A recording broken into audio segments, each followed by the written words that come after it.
Welcome to Gambling with an Edge with your hosts Bob Dancer and Richard Munchkin. Bob Dancer is America's premier video poker writer and teacher. He's written 10 books, including Video Poker for the Intelligent Beginner and the best-selling $1 Million Video Poker. He helped develop the computer software Video Poker for Winners, and in 2004 he was inducted into the Video Poker Hall of Fame.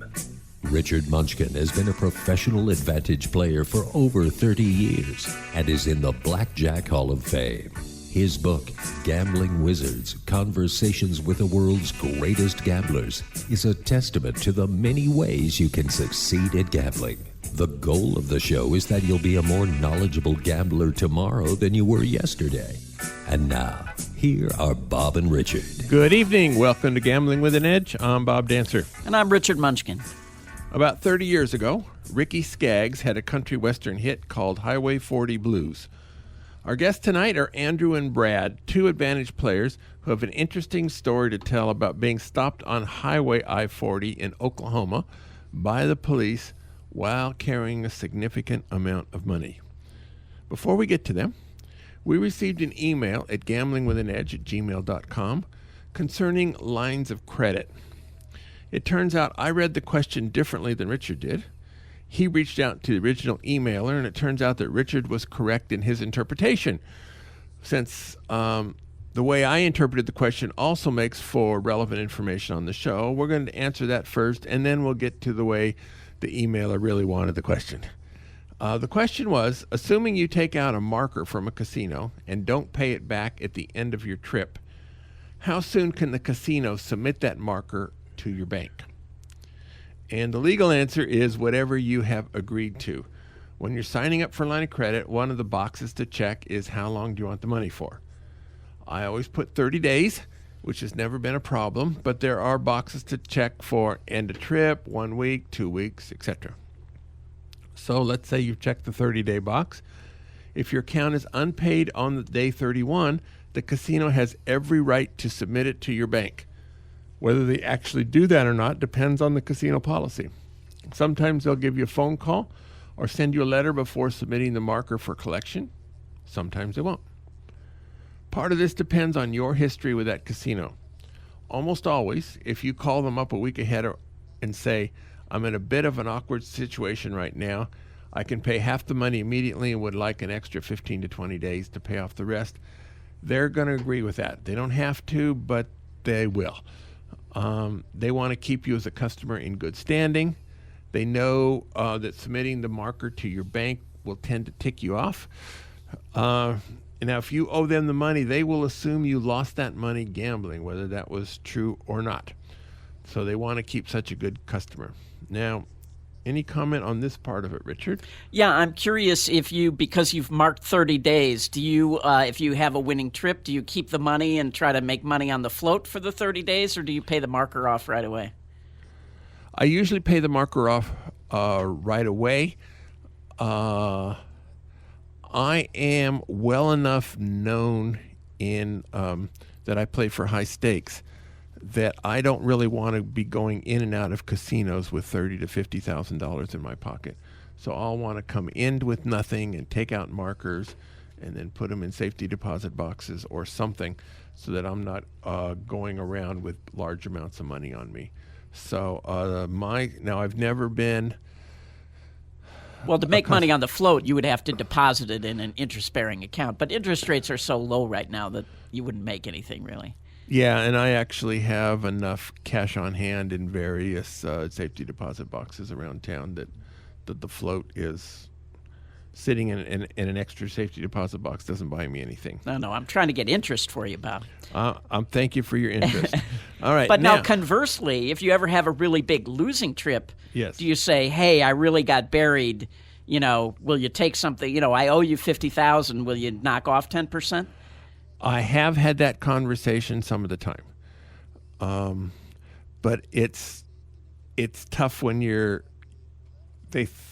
there are casinos who think that basically Bob Dancer never loses overall, and so it's tougher for me than it would be for other people, I think. Yeah, that's probably true.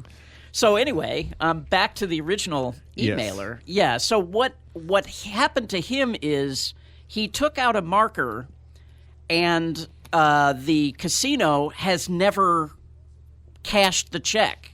Basically, he owes them the money, but the casino hasn't cashed the check. So he's wondering, how long does he have to wait before he can sleep at night and know that the money is really his, that the casino isn't going to collect it. Yeah, like you'd like to know before. And if you're not going to collect it, I would rather have a 50,000 marker than only a lousy 10,000. Right. So I don't know any legal answer to that.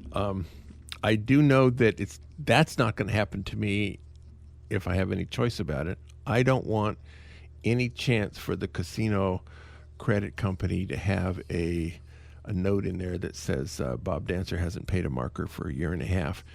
And so that would make it harder for me to get a marker next time. So I tend to pay mine off. So we'll have to ask one of the lawyers next time they're on Yeah. what the statute of limitations is for them to be able to collect that. Yeah, and I suspect that varies by state. We received another email address to gamblingwithanedge@gmail.com. It seems this card counter was recently identified in the files of OSN, the Oregon Surveillance Network. He's upset about this, duh. He wants to know if he has any recourse. Richard. Welcome to the club. No, I mean, this often happens that people get really upset when they get put into a database. Many times their first reaction is, I want to sue them or I want to do something to get it out. Unfortunately, you can't. You really have no hope unless they have wrongly labeled you a cheater.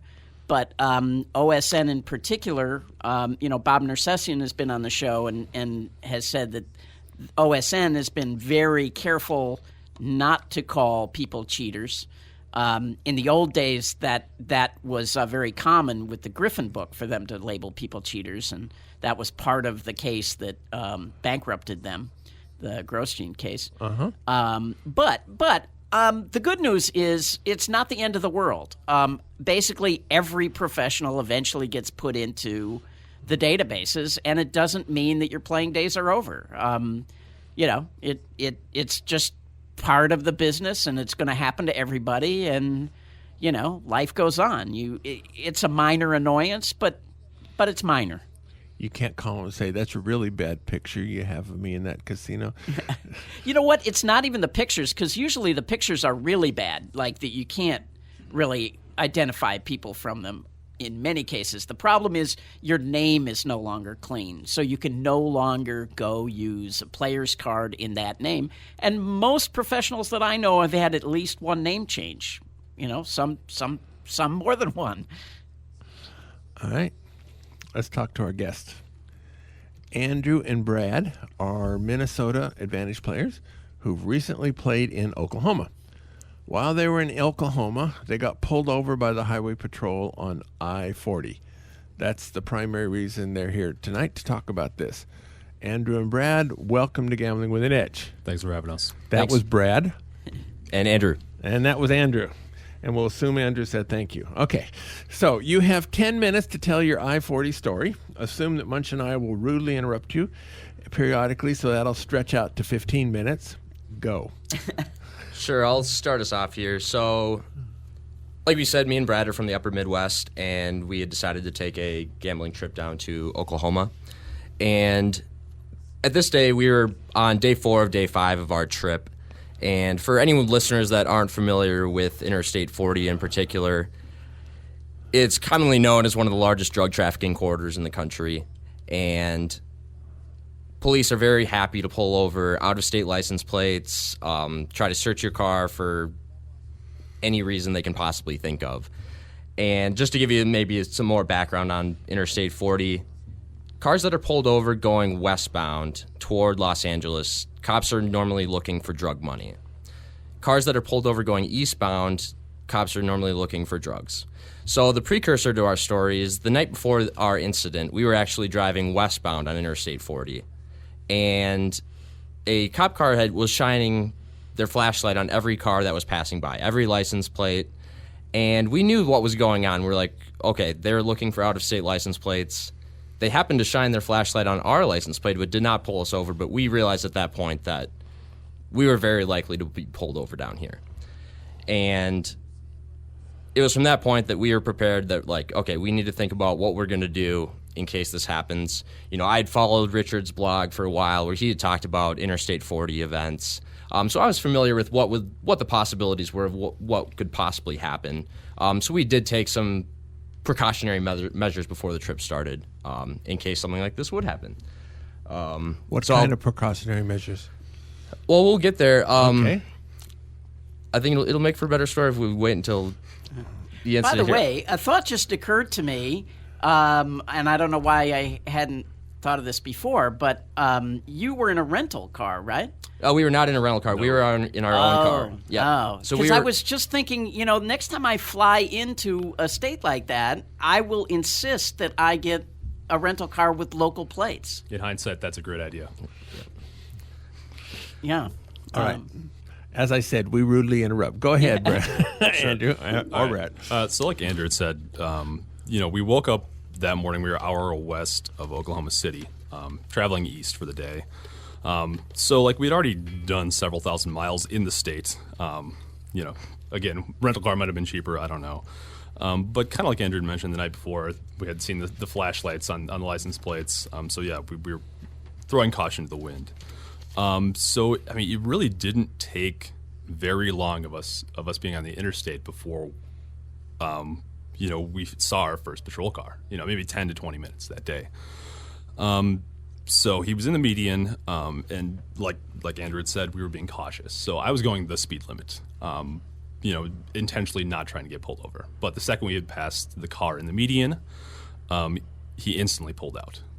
So I think, and Andrew's direct quote was, "Here we go." Like, I think Andrew is being much less naive than I was at that point in time. You know, I would like to think, oh, they're just, you know, they're pulling out. It was a coincidence. It wasn't that they'd seen our license plate this time, right? Like, we're fine. It turned out that had not been the case. So what ended up happening, though, was the cop pulled out, and he passed us. Because, like I said, I was going the speed limit. Most people in Oklahoma do not go the speed limit. So he was going, with traffic, he was going faster than traffic. So he'd passed us on the left.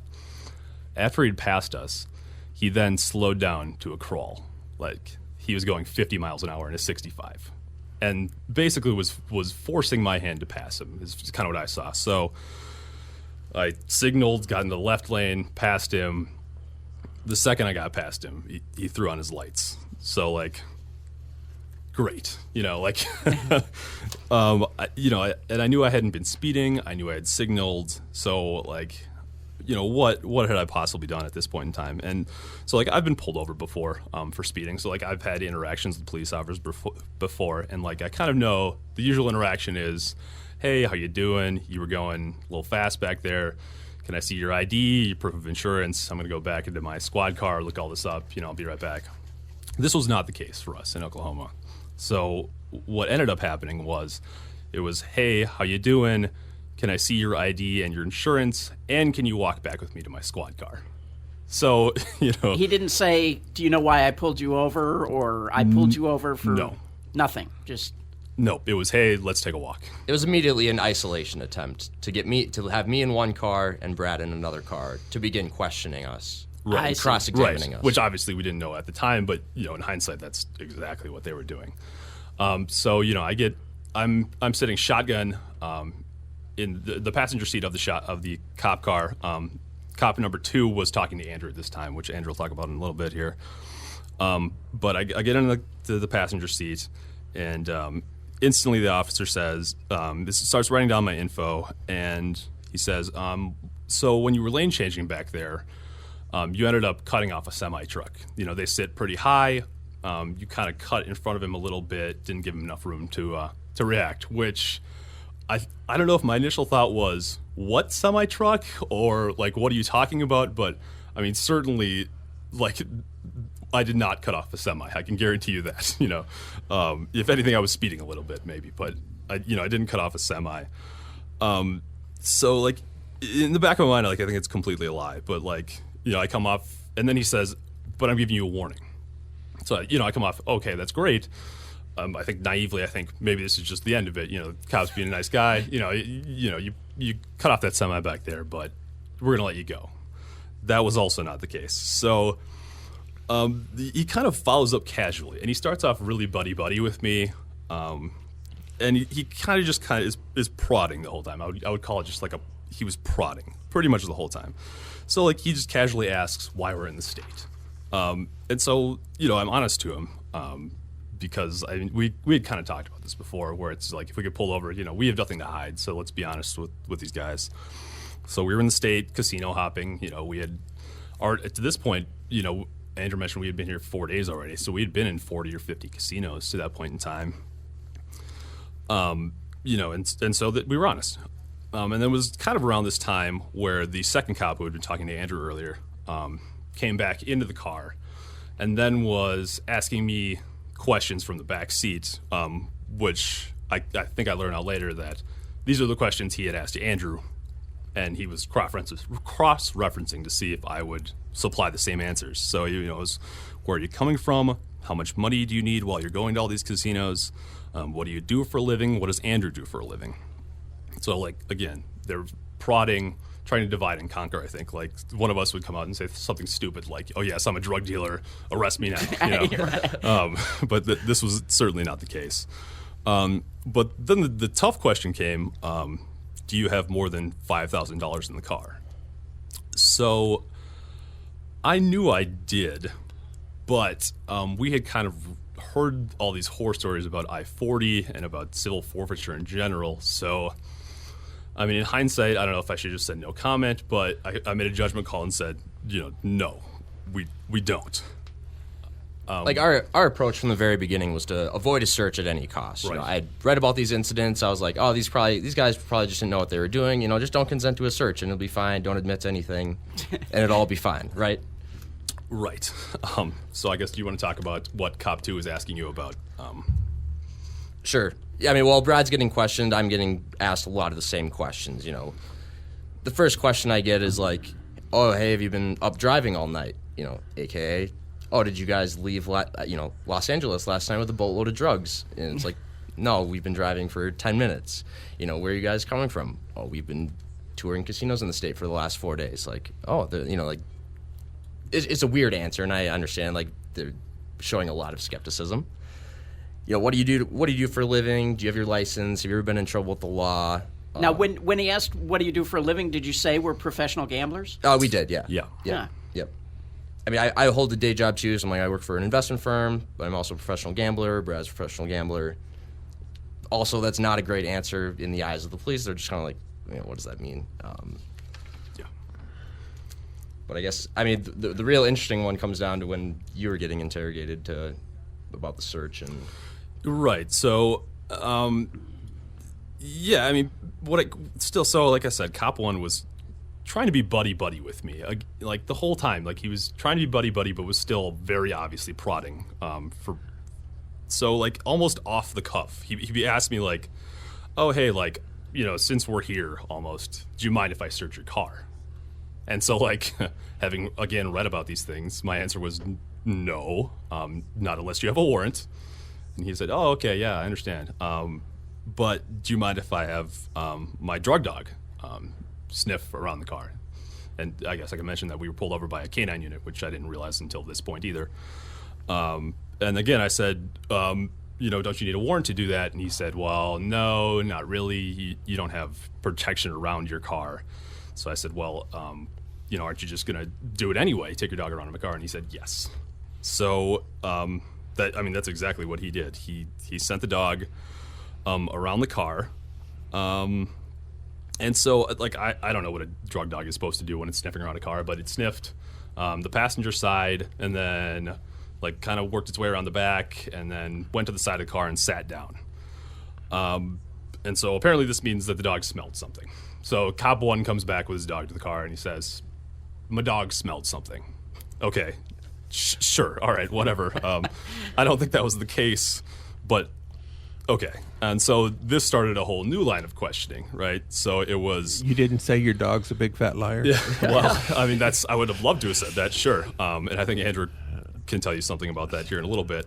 But so the new line of questioning now, because this dog had, I don't know if he actually smelled something or if whatever the case was, it was, now do you have any like weapons or drugs in the car, or is there anything that we should know about in the car, or like, it's okay if you have just like a little bit of marijuana in the car, like just tell me about it now, it'll be fine. Yeah, and just a little heroin, no so problem. Yeah, it's again, buddy, it'll be okay. And so I said, I say no to all these questions. Like, we don't have any guns or drugs or anything like that. And so, this is the point where he's like, okay, well, I've called my backup. We're gonna search your car. And so I think I'll have Andrew take it over from here. Sure. So I was still sitting in our car when they told Brad that they were going to search our car. So the second cop comes up to me. He's like, Andrew, our dog detects drugs or detected something in your car. We're going to be searching it. And I immediately snapped back with, no, it didn't. And I mean, I knew where this was going, so like I was not happy at all, because I knew exactly what was going to happen here. They were going to find a bunch of cash. We were going to lose it forever. So I was definitely losing my patience at this point. And the cop snaps back like, "Oh, are you a drug dog expert?" I'm like, "Well, no, but I know you just made that up." And he's like, "Get out of the car." And at this point, I'm just like, "All right, this is it. So I might as well just say what's on my mind here." And I'm just like, this is complete BS. Like, you just pulled us over for no reason, and you just made up some, reason to say that your dog smelled drugs so that you can search our car.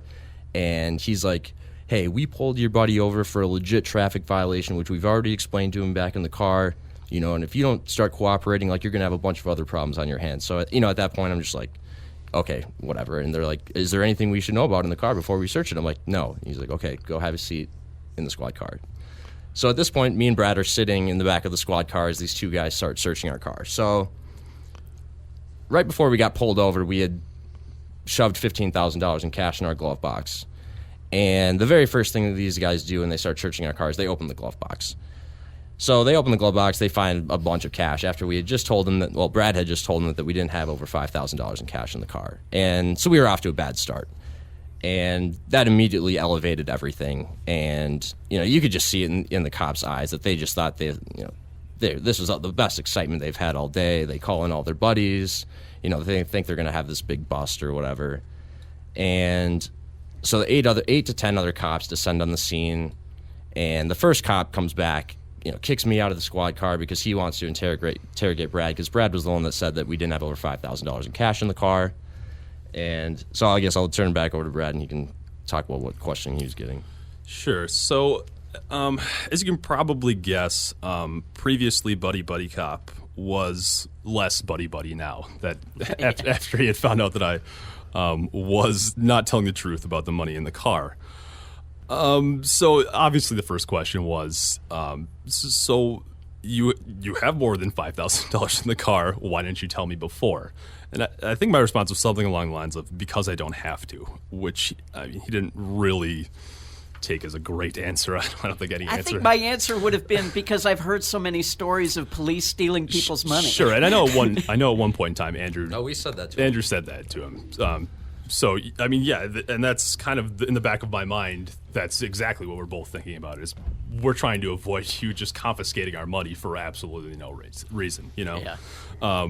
So, yeah, I said, because I don't have to tell you. And so, he starts asking me, you realize why this makes me suspicious, and, you understand why we're pulling you over, and you understand what we're doing right now, and, you understand,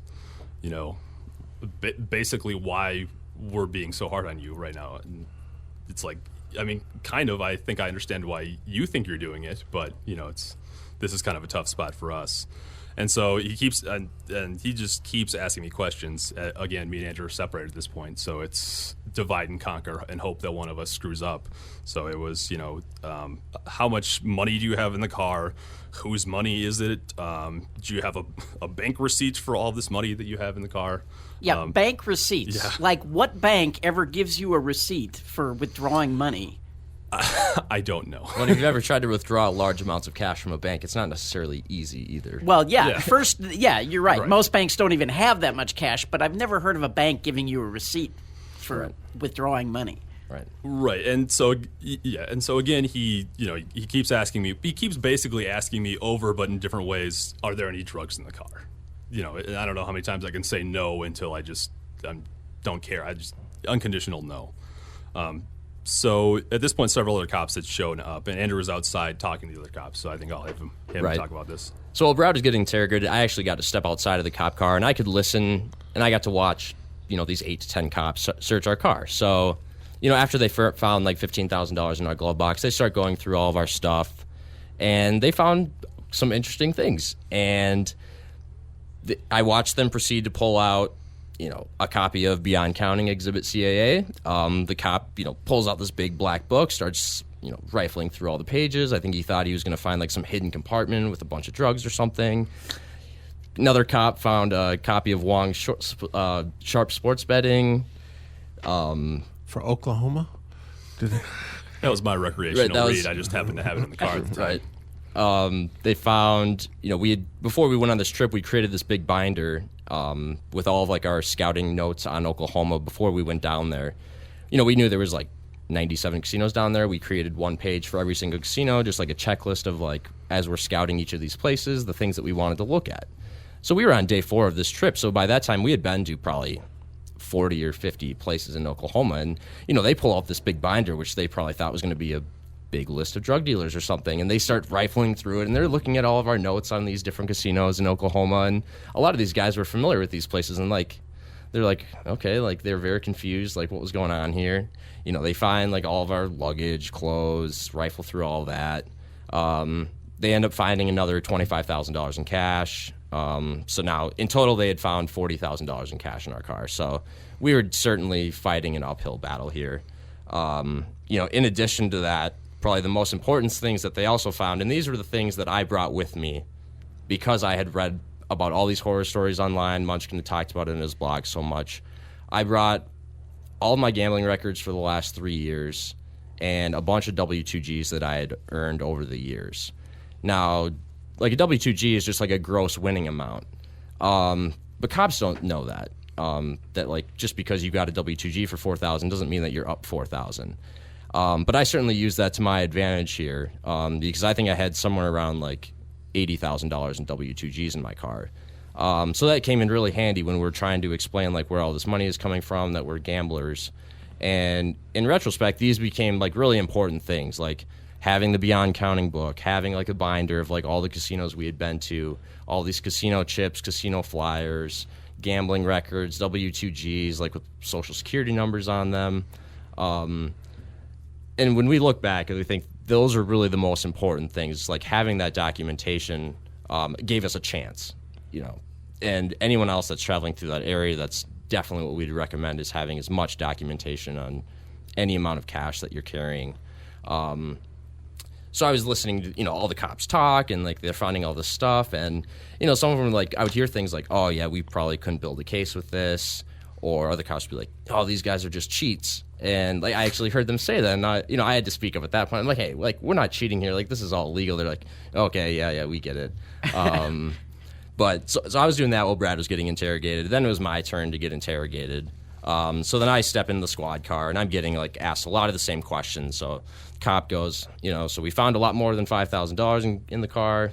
Do you know how much money's in the car? I'm well, it's about $40,000. He's whose money is this? I'm $20,000 of it's mine, $20,000 of it's Brad's. And he's it's I'm just a cop. It's not illegal to have large amounts of cash, but $40,000 is a lot to me. So you realize why this makes us incredibly suspicious. And I'm sure. He's well, in addition, you guys have now lied to me twice about what's going on here. And I'm I haven't lied to you at all. And he's well, your buddy told me that you didn't have over $5,000 in cash in the car, and that there's nothing I should be worried about in the car. I'm well, I don't. At this point, I had no idea if he was just setting me up or trying to get me to admit to something. I was well, I don't know if I don't know if Brad said those things, but if he did, the reason he probably said that is because we've read a lot about civil forfeiture, and we've read a lot about incidences on I-40 of cops just stealing people's money without any just cause. And you could tell he was just kind of didn't really like that answer, but I tried to make it as clear as possible that I knew what was going on here. And I don't know if that helped or not. Like, my attitude probably didn't help. But showing some sort of awareness of the situation, I think, certainly didn't hurt. All right, let's wrap this story up in about 2 minutes. We got some other questions. So the bottom line is, Carry documentation with you when you're traveling. and you on got to 40. keep the money. And we got to keep so, the money. yeah, that's the big thing. So we, Yeah. you know, after I get interrogated, the cop's like, all right, get out of the car. Like, I don't know what we're going to do with you guys. So me and Brad are waiting outside the cop car while, like, the sheriff and, you know, cop number one are debating, figuring out what they're going to do with us. And by the end of it, the other cops that had searched our car were actually pretty friendly with us. They thought what we were doing was pretty cool, asking us a bunch of questions about different casinos we had been to and whatnot. And finally, the cop gets out of the car, and in just this, like, shocked voice, he goes, well, I think we're going to let you guys go. And, like, just the way that he said it, you could just tell that, like, he never thought in his wildest dreams he would find, like, this amount of cash on And not keep it. Yeah. on the largest drug trafficking corridor in the country and not keep it. Yeah, But- we affected his batting average that day for sure. and yeah, I mean, I think a lot of it just speaks to, like, we did get very lucky. Like, we could have easily run into an officer on a bad day that was just like, I wanted to keep this. But I think we also had a really strong case for what we were doing down there, and bringing a lot of intentional evidence to support that, I think, absolutely saved us a lot of hassle. So I just want to go over lessons learned. I agree with you. Documentation seems to have been key. Really important to have all that documentation. But I think there are two other really big lessons here. And number one, this is not the first time I heard this. They never searched your persons. So if the money had been Correct. in your pockets, Yes. they never would have found In it. retrospect, we should have just shoved $40,000 in our pants and said that, yeah, go ahead, search our car. They might find, like, our change for the tolls or something, and Right. we And would've been on our way. I mean, I wouldn't have said, go ahead, search the car. I still would have said no. Right, You right, know. right. But I think the other big lesson is when the cop said, I'm not going to give you a ticket, all conversation should have stopped at that point. Sure. Your only question should be, am I free to go? Am I being detained? Right? And I mean... And now he may have still said, you know what? No, you're not free to go. I'm going to search your car, and Sure. and it still may have happened. But my advice to other people would be: they are not your friends when they're trying to act friendly Yes, and no. just That make is certainly conversation. Yeah, you can't win in that spot. The other thing that I think is interesting is, so we were traveling eastbound, and the cops actually said this to us, that, you know, this is kind of suspicious, but you guys are traveling the wrong way to have a lot of cash. Westbound, they're looking for money going toward, like, L.A., Mexico. Eastbound, they were looking for drugs the whole time. And so much of our questioning was around, okay, there's money here, but where are the drugs? Yeah. And that's what they really were trying to get at the whole time. And that I'm not sure what would have happened if that same incident would have happened going the other way, where they're actually looking for large amounts of cash. Yeah. So Yeah. let's move on to the scouting. Unless, Bob, did you have another question? I was about going to the- ask about scouting. Yeah. So this was actually kind of a heroic task. You went to all 97 casinos in Oklahoma? We did not. At first, we weren't really sure what to expect. Like, we prepared to walk into any of them, to try and do any preliminary preparation in terms of figuring out what places have what. I would say of the 97 casinos there, I would say maybe like 50 of them actually are more than just slot parlors. We maybe made it to like 2/3 of them, or Yeah, I think we had 50 or so in the book. It's tough because they are kind of loose with the usage of the term casino down in Oklahoma. Like if you have 2 guys and 4 slot machines, that's a casino. So we kind of knew right away. And even from you can look online by square footage of a casino. That'll give you a good indicator right away if it's just going to be 10 slot machines. I don't want to say it's not worth your time, but I think you can certainly focus your efforts on places that are, going to have at least some variety. Definitely. And what was your takeaway? I mean, let's talk about the importance of scouting to you. I mean, you guys are full-time professionals. How much time do you devote to scouting, and how do you do it? Well, I mean, I don't know if it's more of a time issue or if it's just that, almost all of our rewards come from scouting, right? Like being a professional gambler without scouting is kind of like oxymoronic, right? Like you can't. I mean, scouting's huge. We've had several stories where just stumbling through a place, you almost trip over something where it's You know, Right. but you set yourself up for that opportunity to be there in the first place via scouting diligently. I mean, I think the biggest thing is that the best opportunities are not going to just fall into your lap. Like, when people find something that's truly great, they're not going to go out and tell everyone. Like, if you want to find something really good, you need to be taking it upon yourself, whether it's, pounding the pavement in a casino, networking with people, doing a lot of digital scouting. Like, the biggest scores, you need to create them yourself, because people aren't just going to hand them to you. Right. And now, what is digital scouting?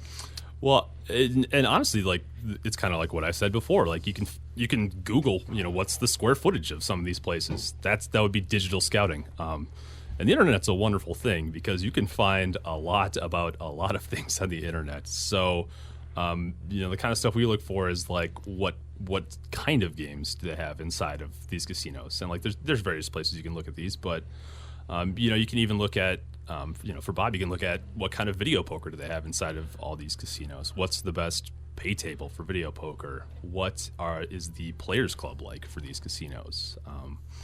All those sort of things. The deeper you dig, you can find more and more things about these places without actually stepping a single foot inside of them. Yeah, I would say my favorite thing is just continuing to monitor all of the forums out there. So one thing I've realized over the years is there's always going to be a lot of inexperienced players that will post about things on the internet that they probably should not be posting about. They either don't care, they don't know the value of what they've found, but I mean, there's just countless examples over the years of some guy getting on a blackjack forum talking about an awesome promotion in Colorado and saying, hey, look what I found here. And then that same guy shows up, 4 days later, complaining that 3 professionals showed up and crushed his game and killed it.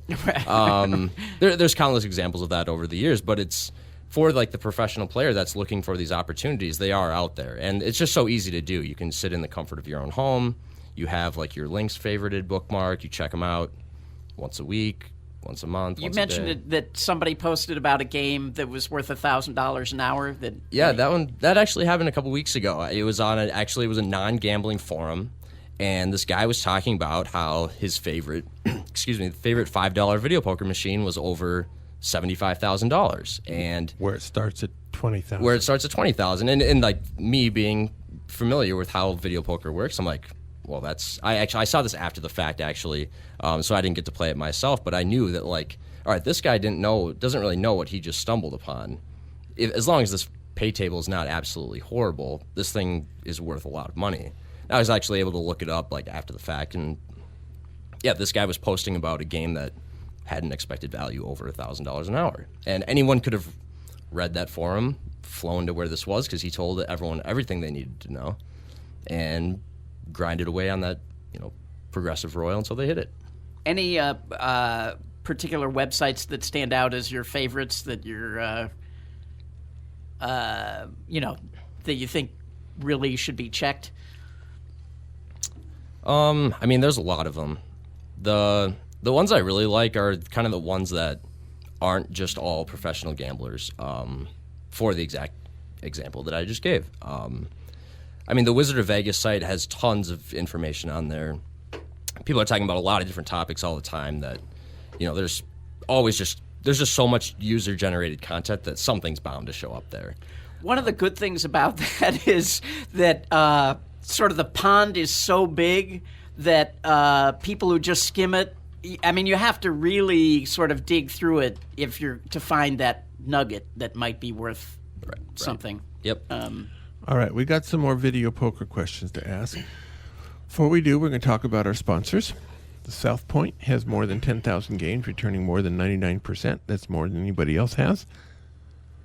Players who come a lot into the South Point in January are getting double mailers. You pick up your regular mailer amount on Monday, Tuesday, or Wednesday, and if you do, you can pick up the same amount on Friday or Saturday. Do that all 6 times through the first 3 weeks, and on the 4th week, you'll receive a double or mailer amount on Monday, Tuesday, or Wednesday. Now, so if you get a big mailer, this is good, and if you get a small mailer, it's not so good. Now, I play a lot of double bonus quick quads at the South Point, which has heaven or hell results. So on my mailers there, have ranged between $75 at the high and $10 at the low. This would be times a week, times 4, and partly depending on whether it's been heaven or hell on the machine recently. So apparently it's been too close to heaven recently, so this month I only get $10, so even with the double mailers, it's not that exciting, but Bonnie gets 75, so we're doing okay there.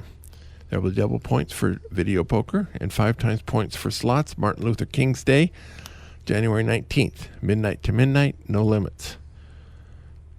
At the Palms, they have Friday night, 7 p.m., they have weekly drawings. Each week, winners share $10,000. You do not need to be there to win, although you do need to claim the prize by midnight or it evaporates.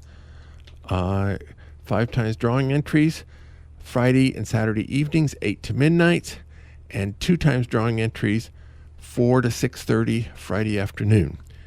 They used to have 2 times entries on Sundays and Tuesdays, no more. Play for prizes, PFP, Monday through Friday. Through January 16th, get up to $175 a day Lowe's gift cards and up to $15 a day in Einstein Bagels gift cards. Beginning Monday, January 19th, offering cards to TJ Maxx. Gift cards may be earned and redeemed Monday through Friday at a rate of 0.20%. You keep your points.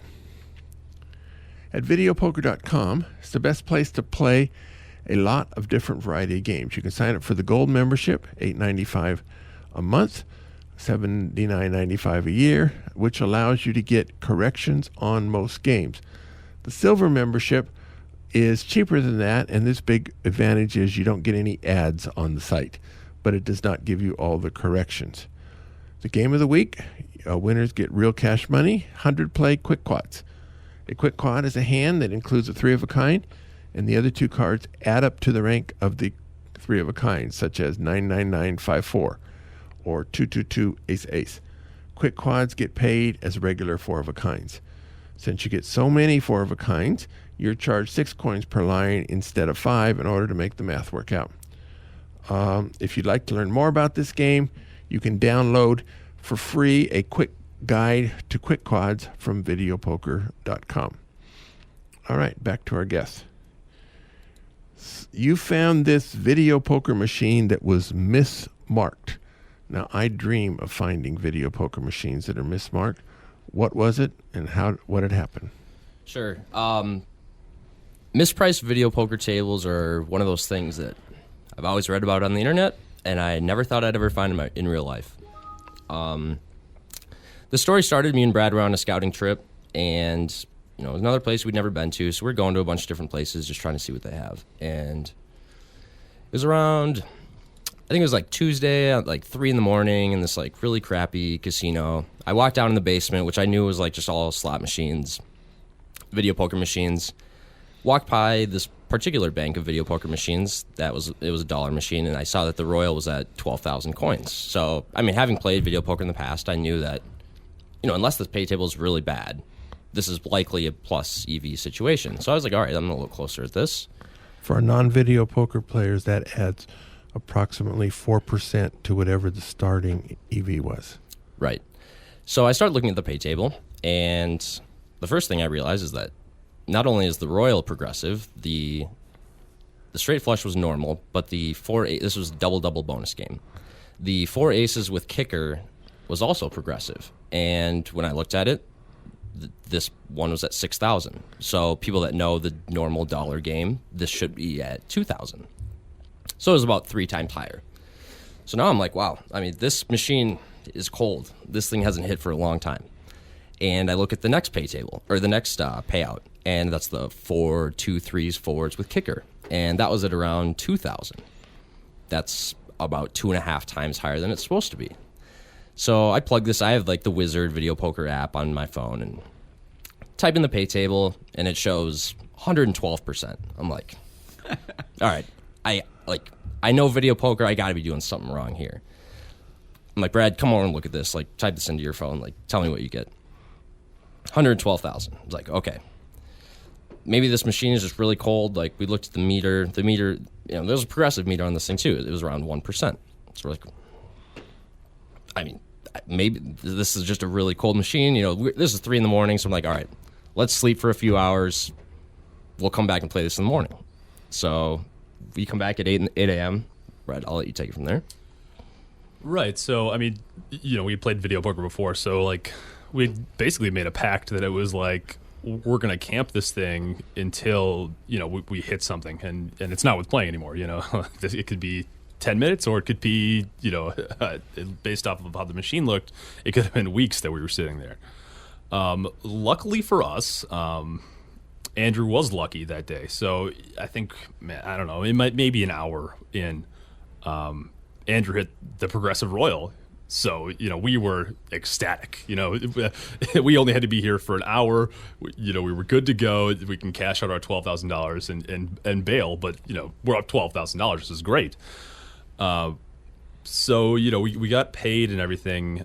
But we were confused because it was a Progressive Royal. And the Royal had reset like it does once the Progressive is hit. But instead of resetting down to $4,000, where it should have been on for a $1 machine, it was reset down to $12,000. So at this point, we're really confused. Right. So happy but confused. Right. You say sweet, but you've never seen two guys second guessing themselves more than we were at that point in time. We were like, basically, it's like this. There's no way this is correct, right? Like, either we typed in the numbers wrong, like we got to relook at this pay table, like did we make sure that everything was what it was supposed to be, and it was. Yeah. So while I was waiting to get paid, there was actually there was 3 machines on this bank. There was another local playing next to us.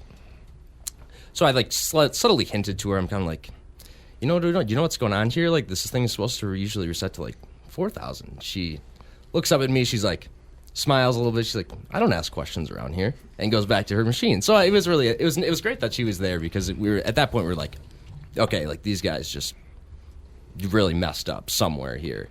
So at that point, we had a lot of confidence that we're just like, all right, well, we're extending our trip to infinity here until this thing goes away. Or they make you go away. Exactly, yeah. Just for my not being a video poker player, Sure. This is a $1 machine, and you bet $5 a spin. Right. Yep. So I'm just trying to figure out what this is worth per hour. I mean, I don't know how many spins you play per hour. If it's a fast machine, you can get $5,000 per hour. A slower machine is $3,000. Was this fast? Yeah, it was fast. We were probably doing around 900 hands an hour. But you're kind of also at the bane of your success, because with those progressive payouts at 2,000, 6,000, and 12,000, the W2Gs, the hand pays, they really start hindering you with the hands per hour as well. Well, okay, so even assuming $4,000 an hour, if it's a 12% advantage, is $480. Yeah. Well, there's a 1% meter in there too. Yeah. So it's I'll buy that number. Okay, I would work for that. Yeah, it's not bad, right? Well, especially if you can just sit there and grind it for days on end. Right. With that advantage baked in, it's almost like a mindless task too. It's not like we were overly concerned about playing perfectly when you have that much, margin of error baked in, right? So right. Like our strategy was totally like, we're gonna play until we are falling asleep every day from here on out, essentially, right? Yeah. So we ended up playing for about 3 days. We actually became victims of our own success. I think we hit 5 royals, 3 in the first day, a bunch of the other top payouts. So there was actually another gentleman that showed up and played one of the other machines with us. He won like 20,000 in a day. So it came to a point over 3 days where these machines had hemorrhaged a lot of money. And something must have popped up on the casino manager's report that, these machines have been just getting crushed the last few days. And by the 3rd day, we noticed a very noticeable change in demeanor. The employees, like, they went from being like very accommodative, very like friendly, to like not talking to us at all. Not really saying hi, not really helping us.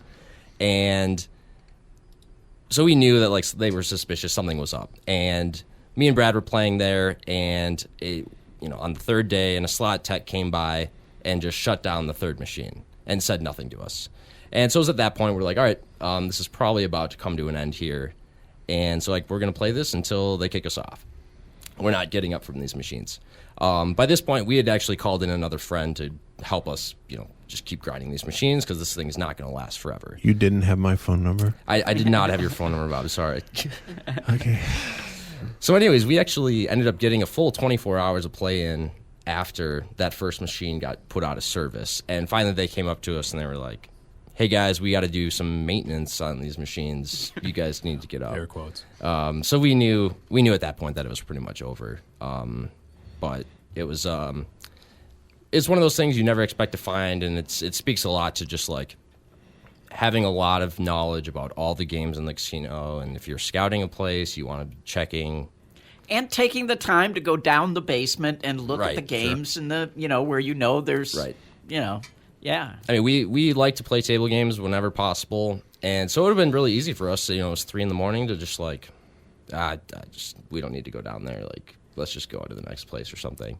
But we're obviously very thankful that we did. Yeah. Scouting. Scouting video poker is tough. You can have a machine with 3 or 4 different denominations on it and 12 games per denomination, and the games can vary by denomination, and it's a long time to check even one machine.